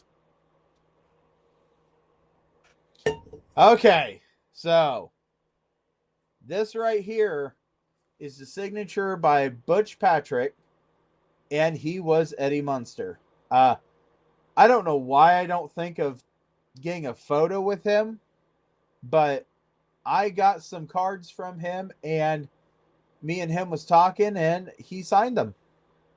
Really awesome. I've been told by numerous people that knew him that I needed to go meet him in person, and after the conversation we had, he was really happy that I stopped, and he knew exactly the people I was talking about. So, Butch, it was a great honor meeting you. If you ever watch this, you got one of the business cards, I do believe. So, feel free to get a hold of us. Distortions. So, this is a company that if you're in the haunted house industry, you know the name Distortions. Absolutely. They have made props on top of props for years on top of years. And it's not just one type, not just the pumpkins. It's not just, the scary ghost or demons. No, they go from one spectrum to another. And in fact, Distortions has some of the coolest props. Unfortunately, Distortions, I love your stuff. I can't have it at my haunt. We're in a floodplain, and flooding means that I need to get stuff out very quickly. This stuff is not light. It needs to be well protected, and they do a great job of putting stuff together, but it's just not something that would be at my haunt just because I am a volunteer outdoors in a flood area. That's a bad mixture. One tree would snap half of that. So, Woods of Terror is going to be on in 2 weeks because Erica is going to be on talking about Let's Scare Cancer and Woods of Terror. This is some of the stuff from Woods of Terror. Woods of Terror is a haunted house down in North Carolina, and they actually make props. And some of their props that they make are wonderful headpieces. I could be totally wrong, but they might have been the ones that had a happy hippo. When I say happy, I mean the hippo looked like it could rush at you.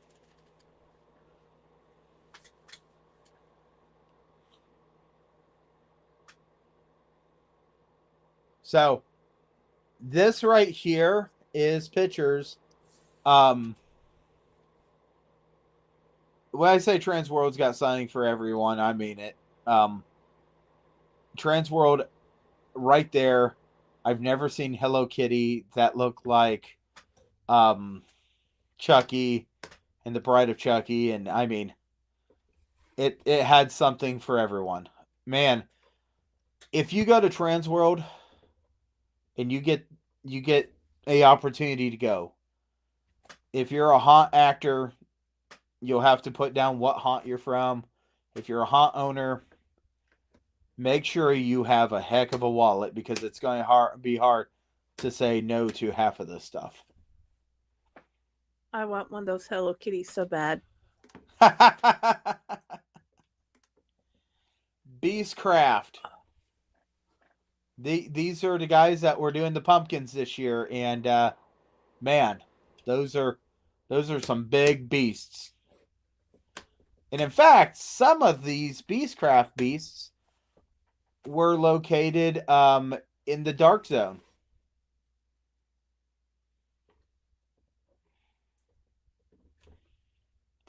So this is one of the pictures of that girl jumping at people and this and that.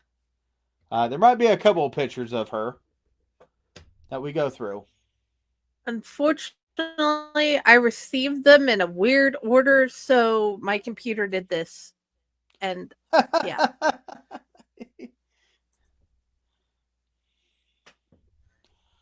This right here is pictures of the dark zone. The dark zone. Man, these animatronics run off of air. It's awesome. That one right there with the person with their hand up shakes around on that pole. And as soon as one animatronic gets done with what they're doing, it instantly sets off the second one for the next one. And usually they do them in batches of 4. The problem is, you might not have all the swing room for some of this stuff. And just really watch it, because in the dark, you might have a pumpkin smacking you in the back of the head repeatedly. I did. Yes. Christmas is here. Christmas show. And this was actually a company that was showing off these. And in the back is a fog cannon. What it is it goes and sends air out, and it makes a fog ring that goes clear across the room. It's really awesome to watch. But he actually was spinning his head, and the other one looks like part of their face is melted off. Very Whovian. Right. Okay, so this right here is another one of the carving, the gutting, and it was really awesome. I love this thing. I actually watched it for a while.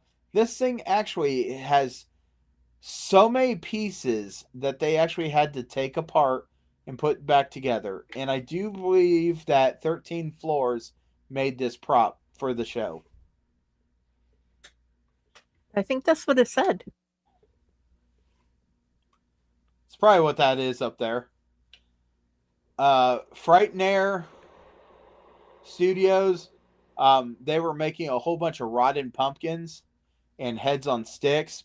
It was really awesome to see how creative some of these Halloween people get. There's buckets with heads floating around. So, I mean, it's always going to be something different.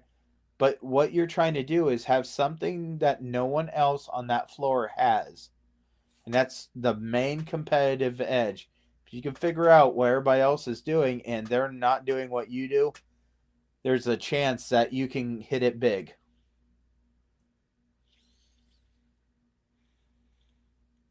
I'm not going to lie. Steamboat Willie has been released for anyone to mess with Steamboat Willie. And Steamboat Willie's got a movie coming out. I think it's called Screamboat, and it's got a messed up Mickey Mouse. But it's not Mickey Mouse, it's Steamboat. Yes. This right here is messing with their icons, and they are amazing just to see these wonderful icons being messed with. Because if you see this in your haunt, it will take you for a loop. And that's what people want to see. People want to see something different that they've not seen before.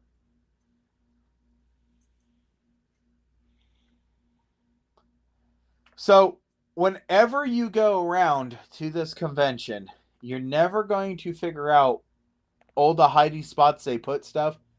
This was in a little, almost looks like an outhouse on one side. This company actually makes these boards, and they can make them for whatever. That monster just happened to be something they stuck in there. And on top of it, celebrating Froggy Fogg's birthday.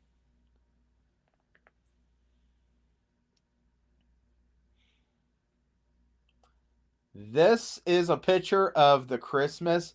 And as you can see, it doesn't just, ta-da. No, it goes back pretty dang far. And these people are absolutely hungry for business.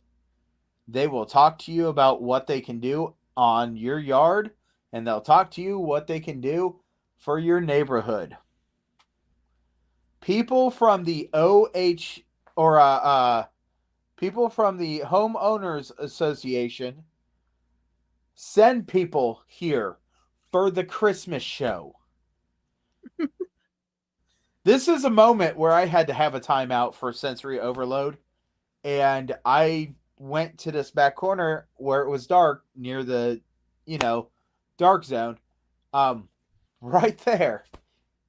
All those mannequins, and boy, were they walking out of the show. But the thing is, you want to go, you want to buy stuff, and then you want to leave it there, and you don't want to grab stuff until the end of the night or the end of the show, because these guys, they want to show what they have and what they're doing. Over there, excuse me. Sorry, I can't help it. I've had like an hour and a half of sleep last night, so I keep yawning. You did this to me. Anyway, over there, you might have seen it on TikTok. It's the Frankenstein. This Frankenstein had such wonderful and smooth motion. And it was advertising haunted houses that were 3D haunted houses. I don't know if they were virtual. The one person that I went to go talk to him about it had to make a little run to the bathroom, I guess. But yeah, absolutely. This thing was incredible. Every single thing, it blinked, it moved its head, it opened its mouth, and the skin on it just moved. Here's some more masks. I mean, every single place has their different type of masks. And it's just a wonderful, wonderful show to take a walk and look. And they want you to go in their booths. They want you to look at stuff, this and that. These are all skin tight masks, also known as claustrophobic masks. They go right onto your skin. And when you move your jaw back and forth, these masks move it back and forth too. We're talking about anywhere around $200 on up. Yes, Christmas. I can't tell you. I took pictures of the Christmas, and somebody came flying out of their area, and they're like, "Hi, are you interested?" And I'm like, "No, sorry." I want pictures. So these are pictures of the Dark Zone.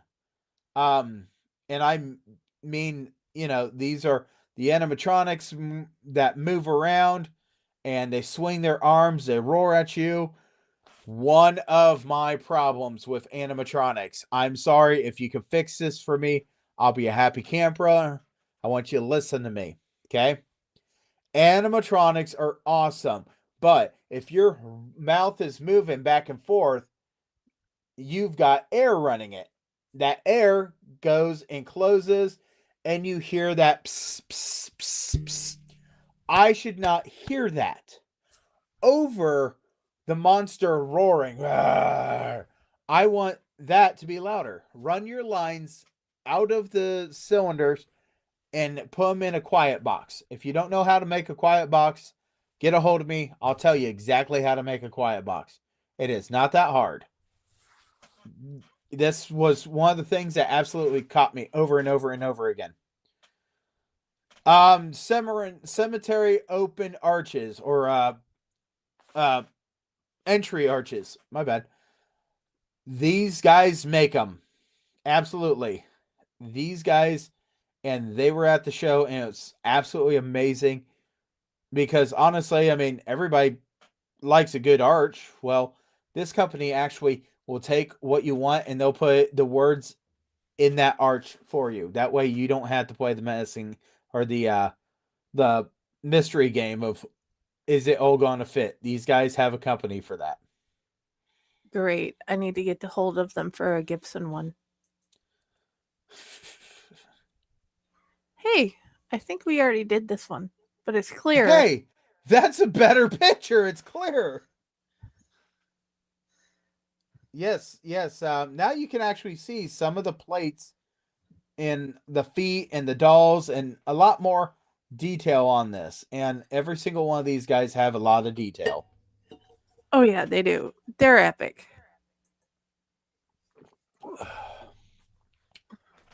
And we're back to a blurry photo. Once again, I can't help it. You don't know how to focus. I think that you got it. Did you get these off of my Facebook? No, you sent them to me, and then I put them on your Facebook. Well, I put them on the collective Facebook. Because I'm looking at my pictures, and I can pull that same picture up, and it looks a lot more clear. Whereas this is what I received when you sent it to me in text message. Yeah, I don't know. Because here's I can actually read custom metal arches manufactured in the USA.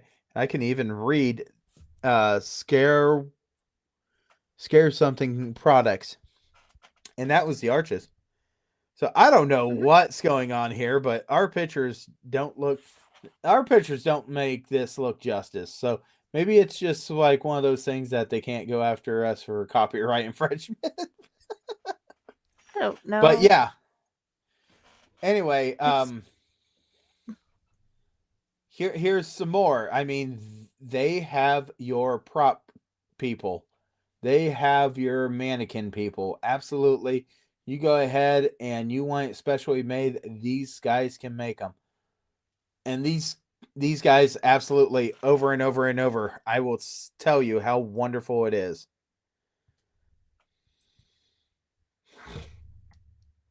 Here's some more. Different company, but they actually make different things. Every company should be able to make something different, and I think it's wonderful that you as a creator make yours and give it a totally different twist. So that's that Frankenstein, and it's escape room, haunted house, black light attractions. I can tell you, that's a heck of a monument there. And for it to be moving and this and that, it's amazing because just the sound quality of that thing. And I did not hear it, so it could be done with electric motors. Just so you know, those are caterpillars. The green things, they're caterpillars.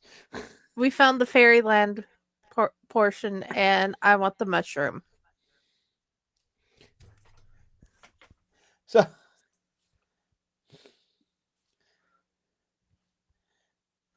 just so we know, this is that same photo I sent her, and you can even see that the quality is a lot better on my phone. Yeah.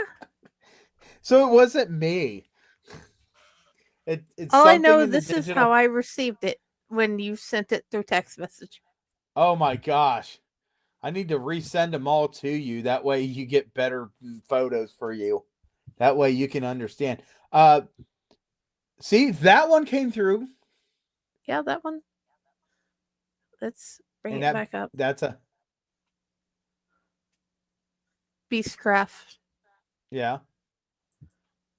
This is another the front. Yes. This is part of the Christmas stuff.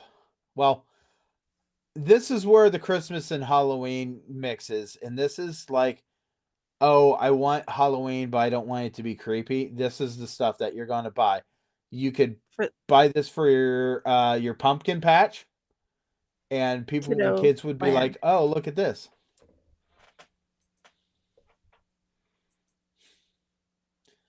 Hey, that's not a bad picture. So, we've had Mike Ross on here before, right? Yes. Okay, Mike Ross, Gravedigger. That is one of his actors. Okay, she plays Alicia, and she's actually got Sinister Sydney shirt on. But yeah, we had to get a picture together because we've been waiting to see each other in person.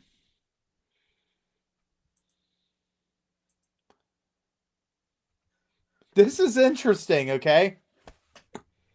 So there's 3 things I never thought I was going to see at this thing, okay?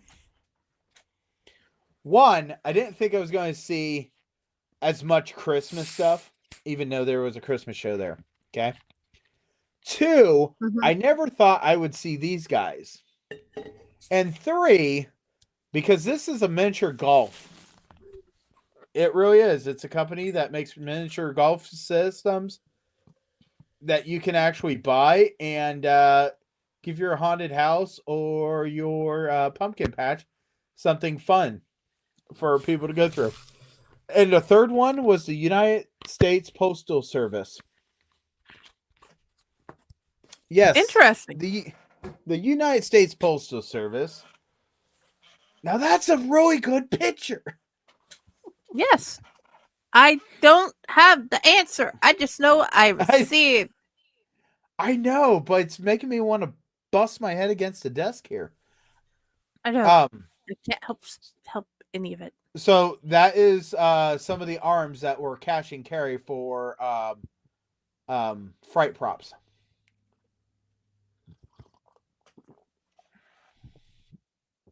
This right here, more mannequins, and they are clowns. You put these in your clown area. Okay. Did we lose our arrow? Nope, there it goes. No. I bet you can guess where that's at. It seems so Christmassy. Yeah. I felt really weird taking a whole bunch of Christmas photos. I think that's everything. Okay. So, if I send you something over Messenger, I'm going to, that way we can go ahead and get this picture. Because this guy is a goofball. And he's been on the show. And, I love taking pictures of people when we're... What? The ones that you alternately sent me through Facebook Messenger, like I asked you to begin with. Yes, they do look better. Well, guess what? This one's going to go through Facebook Messenger. So next time, can we just do that? We can absolutely do that. Whatever. I don't know what happened where your text messages didn't like me. I don't know. By the way, Transworld is okay, I know what that is. Did I send that? I don't know. It just appeared out of nowhere. Okay, so one of the people that's actually trying to put this together, this show, was at Transworld, and I got to meet them. So this is actually something that, yeah. But see this guy? This guy right here? We know who this guy is, right? It's Troy, right? That is Troy. And I want you to know right now, I finally got my stress coffin. I got my stress coffin. Yay. Yep. And I've been going like this. So yeah, Troy, I told him, hey, we need to get a picture together. He goes, absolutely. And it was so funny because I made a comment to him. I was like, you're a lot shorter than what I thought you were. And he goes, I know, right? But absolutely, Troy, it's been an honor meeting you. Troy is now working for a sculptor, a pretty famous sculptor. We've mentioned his name, I don't know how many times on this show. Yeah, that thing is like really awesome. Alan Hops. Troy works for Alan Hops now. It's something that maybe Troy can get us the connection. Maybe we can get Alan Hops But That's this not what is I told you to do. Not you, it. oh well, that once again. I don't know what we're doing. I don't know what we're doing. I'm having trouble with pictures and I need a nap. Well, I understand that you need a nap, but let me go and tell you that Transworld made the announcement. Let me see if I can pull it up real fast. Yes. Not only does Transworld,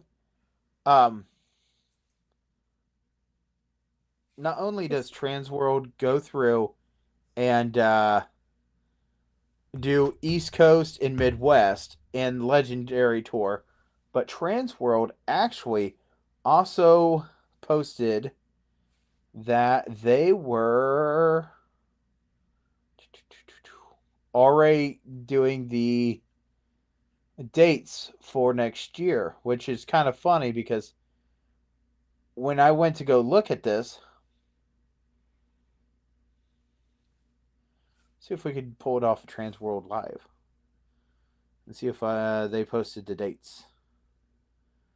I don't yeah, me neither. Transworld. Exist. Oh, yep, here it is. Transworld, save the date, March 26th through the 29th of 2026. Here's the kicker. You will never fully understand that Transworld moves so much. That was the opening date they could get assigned for where they are. So Transworld is going back to St. Louis, Missouri, March 26th through 27th, or through the 29th. It's a 4-day show, and that's next year. We are on March 12th. So you have over 365 days to figure out if you are going to attend next year's show. I already know that if you're a vendor, this is one of the shows that you really want to get into. So that is everything in a nutshell. And somehow, if you really, really, really want to look at these pictures, you could probably go on my Facebook page, Pile Hazard. I want you to know right now, it's my personal page, so I will post whatever I want. No judging. Yes. I don't judge yours, so don't judge mine. Anyway, it is my personal page. There's only one Pile Hazard. The other one doesn't even look like me, and it's got a picture of that person and a cat. That one's a scammer. Absolutely, he's got a cat. Me being in the haunted house industry, I don't have a cat. I'm the outcast because most haunters have cats. So, no matter what, Friday. You have beautiful dogs. I do. And one is old, and she is a grumpy grandma dog. But I want to tell you, thank you very much for coming with me on this adventure. We are officially into this show 1 year. I do believe, right? Oh, wow. I think. We're if we didn't cross that mark, we're coming really close to crossing that mark. And I want you guys all know I appreciate everyone that's been on this show. Appreciate you guys for watching the show. And yeah, but like always, Friday, where can we find you? Me?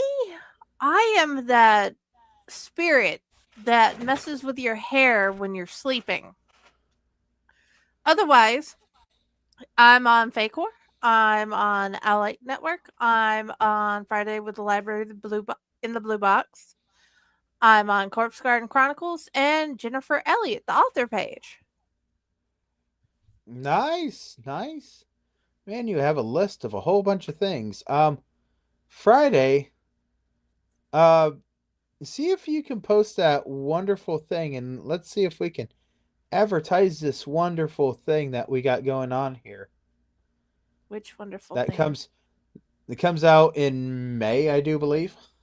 Oh, okay. Hold on a second. I know. I I asked can too definitely much. do that. Give me a second. Well, I made a new thing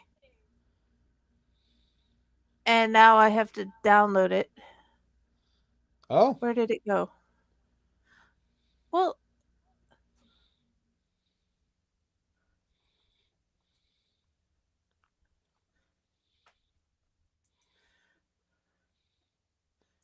because I lost it whenever I sent it to you, okay? oh, I lobster and never flounder. That's okay. That's good. It's a good song. I'm very good at floundering. Where did I? Ah, I know exactly what I can do to fix it. It's good because I can't find it on mine.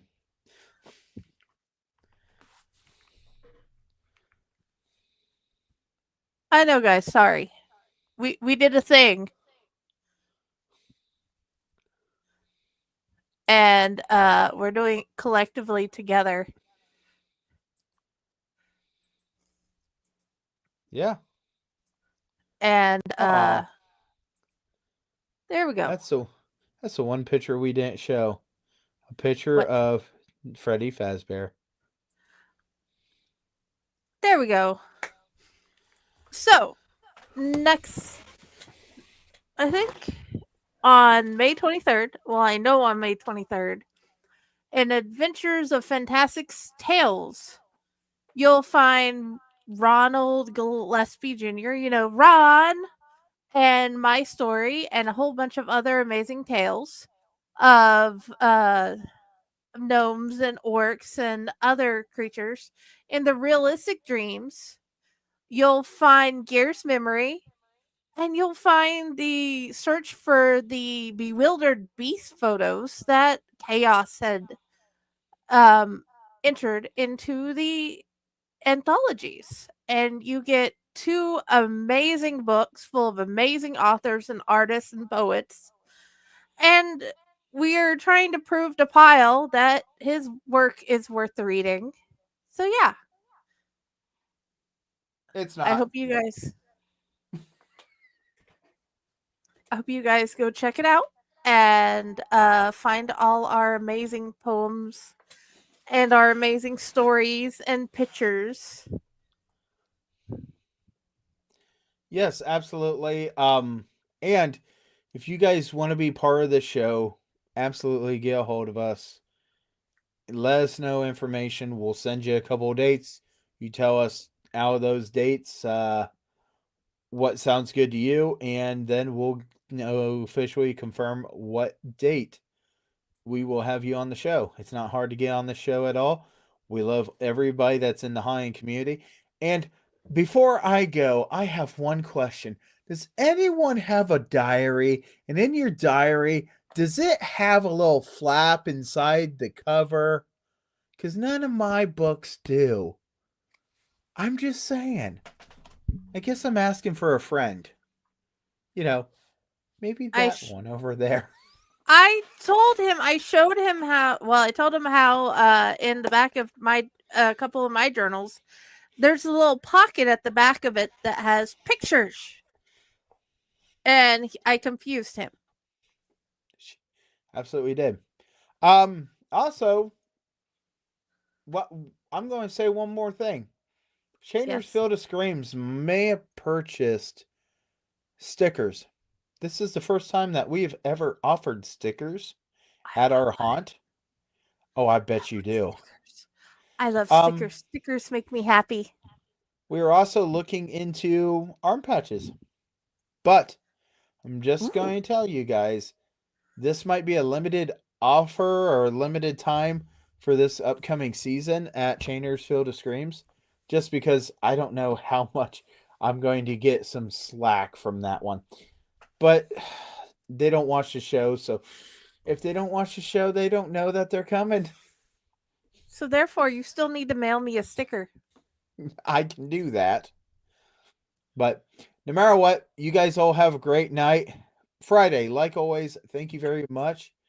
And Thank you're a you. wonderful co-host on this show. I couldn't do this show without you. My computer just hates me bad enough, and apparently my phone hates yours. Yes, and do you see this thing below our pictures? Thank you for being haunters. You make our world better, and we appreciate you. Oh, absolutely. Always remember thank you from us for being haunters. And the haunting community is a wonderful haunting community. Apparently, I'm supposed to go to Pennsylvania this year. I know Saturday I will be going to Factory of Terror for their St. Patty's Day event. Hell's Dungeon will be doing a Easter event, and I know that Haunted Town Hall is going to be in June or July, whichever one has a I think it's June 13th and 14th. They are having a Friday the 13th event. So absolutely go see your local haunts. I don't care. Yes, it's summertime, it's springtime, it's wintertime. There's no time better than going and spending time at your local haunted houses and trying to show your family that, you know what? You're not the weird one in the family when you're part of the haunting community. No, my family's full of weird people. I'm still the weirdest. It's perfect. Oh, yeah. So, Jenny, you know what I'm going to say, right? Yes, I will pull the lever. Give me a second. My mouse is escaping. Smack it! Smack it! Okay.